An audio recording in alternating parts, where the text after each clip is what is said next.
Hakuna mtu mbaya kama adui wa nyumbani. Chunga sana. Kaka yako akigeuka kuwa adui ni balaa. Dada yako, mjomba wako, usidanganywe. Unasema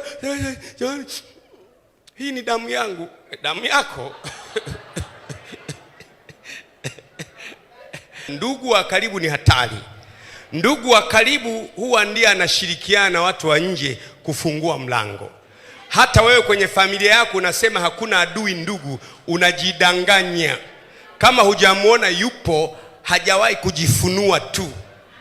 Hajawahi kujifunua tu. Lakini ndugu kaka, adui kaka, adui baba, adui mama, mpaka mama mzazi.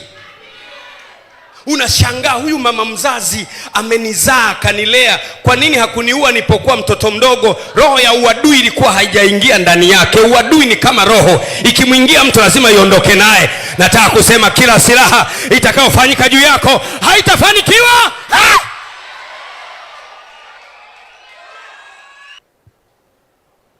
Maishani mwako mote sema kila utakalofanywa jambo na mtu useme sikustahili, ni kwa neema tu.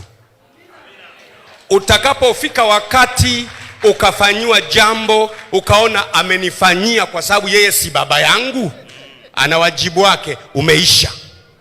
Lolote unalofanywa moyoni mwako useme sikustahili kabisa, ni kwa vile tu Mungu amemtumia yeye kunisaidia mimi.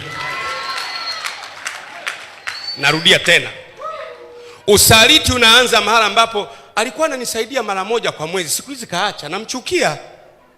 Alikuwa anakusaidia, siku hizi hakusaidii, kwa hiyo unamchukia. Maana yake kwamba ni wajibu wake kunisaidia. Wajibu wake kunisaidia. Nikwambie, kila unapopokea kutoka kwa mtu yoyote, usihesabu ni haki yako. Useme ni kwa neema. By God's grace. Ni Mungu amenipa kupitia mikono ya binadamu. Narudia tena, it is God who is giving you through human hands. Ni Mungu. Ukisahau hivyo tu umeisha.